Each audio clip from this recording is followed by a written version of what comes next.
Hello, my name is Derek Scott. I'm a psychotherapist, registered social worker and certified IFS therapist, and I'd like to talk to you today about the personality system. And the reason I'm choosing to do this is because there is a tremendous amount of unnecessary suffering built on the understanding that we have a single personality. And in fact, the personality acts as a system. This is the work of my friend Dick Schwartz, and I'd like to talk to you about how the system that is the personality operates. Firstly, I'll just say that this is pretty intuitive if you think about your responses to stuff. If someone says to you, do you want to go see a movie on Friday? You may say, part of me does, part of me doesn't. So those parts exist, you know they're there, and they're real. The nice thing about this system is it describes how those parts work for you. Before we get to the parts, though, I want to talk about an aspect of the system called self. Self, if you like, is your higher self, your best self, your true self. And self has the following qualities.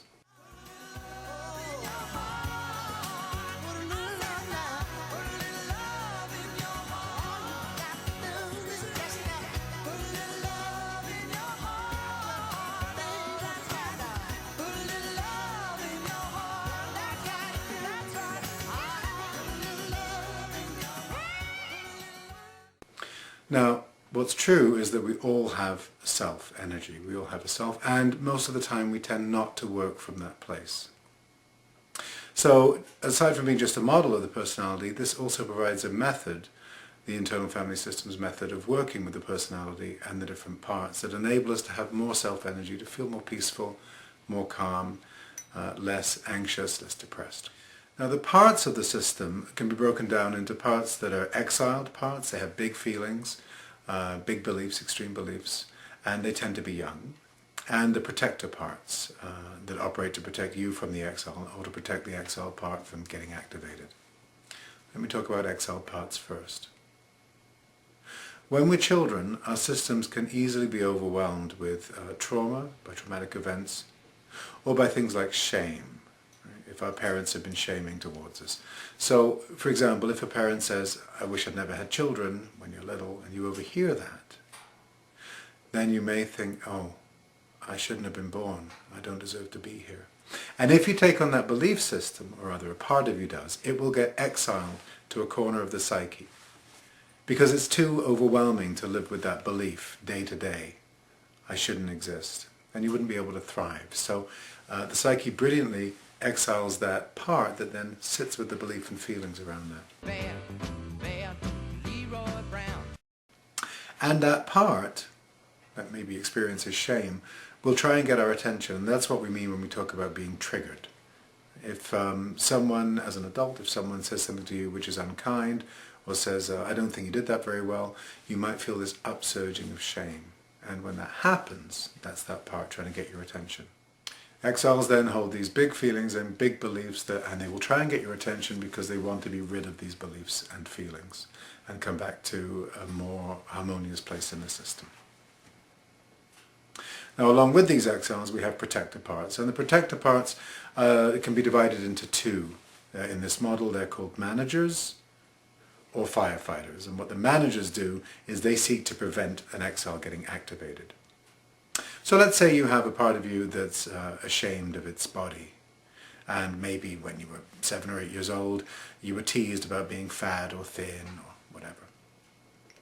As an adult you might be invited to a pool party in the summer, and your manager part will find all sorts of reasons to not have you go to the pool party, because that protector is concerned that if you're in a bathing suit somebody might tease you, and if somebody teases you it's going to activate this part of you that feels embarrassed about its body. Managers work very hard, they're very diligent, they're very good parts of the system for planning your life and ordering your life and making you look good, and they're concerned with social mores and making sure that you present well in life. They don't want to risk this embarrassed part taking you over, and maybe you're going to go red and maybe you're going to look, they think, like an idiot. So those are the manager parts. And they tend to operate with a critical voice. So when you hear that voice in your head saying you should do this, you shouldn't do that, you're too fat, you're too thin, you're too smart, you're too dumb, whatever it's saying, it's because it wants you to look your best, and it doesn't want you to present in a way that might bring judgment or condemnation into your system. They also like to figure stuff out, and they like to think they're leading the system. Now, no matter how much manager parts these protectors worked to ensure that the exile parts don't get triggered and don't get activated, life has a way of happening, and those parts will get triggered. You might watch a video which has a scene in it with a kid being embarrassed or shamed by its parent. That'll trigger that part of you. And when those exiles get triggered, that's when the other parts come into play, the other protector parts called firefighters.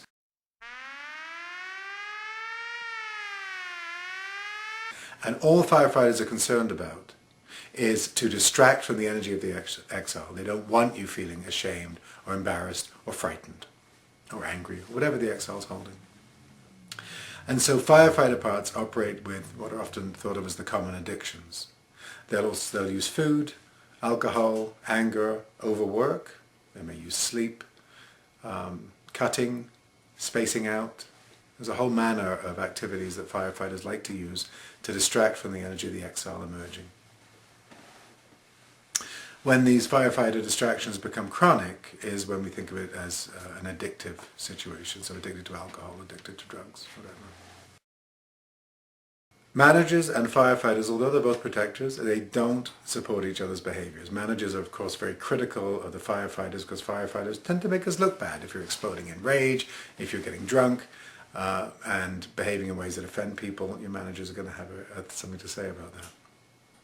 And often what happens is we hear these two voices very clearly in our heads. So perhaps you're at a party and something happens, an exile part's going to get triggered, so you start to drink a lot or you start to act in a way that brings untoward attention to you.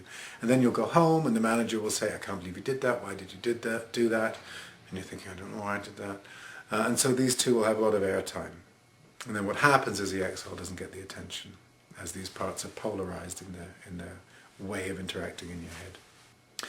So once you become aware of these different parts of you and how they operate, you can realize that none of them have a bad intention for your system. There are no bad parts. Parts that are using alcohol, drugs, rage, they're not bad parts. They're distracting from the exile. Managers that are telling you you should and shouldn't do things that are critical of you, they're not bad parts. They want you to look and present well so that you don't bring judgments into your system. Parts that feel ashamed or embarrassed, they're not bad parts. They need to be unburdened from what they're holding.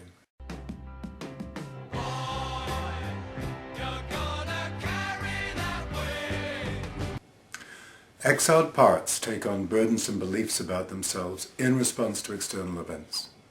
And because they've taken on these beliefs, they can also release them. They're not inherent. They weren't born with these beliefs.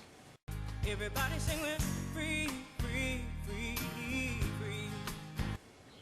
This process is called unburdening, and once these parts are unburdened from these beliefs, the protectors too can relax. The firefighters don't have to be so intense around their rage or their taking you out by sleeping or their food stuff or their alcohol stuff. The managers don't need to be so tightly in control of everything. And when they can relax, there's more self-energy available in the system too. And you unburden these parts by bringing self-energy to them. And there's a couple of ways to do that. You can do that by working with an IFS therapist. Here's a website where you could find a certified IFS therapist near you. I may be available. You could work with me via Skype if you felt comfortable. Or you could work with your own system, and there's a video I've made which goes into much more detail about how to work with your own system. It's called Exploring Your Own System. It's on YouTube or on my website. The goal of this work is to be more self-led, to bring more self into your system, to experience life in a way which is more calm, which is more harmonious, and which is ultimately more enjoyable. If you found this video helpful or interesting, I'd appreciate it if you'd leave a comment to indicate so. I hope it's been helpful and interesting, and if this has piqued your interest or your curiosity, have a look at some of the other videos that are on my website. Thanks.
2,000 years later.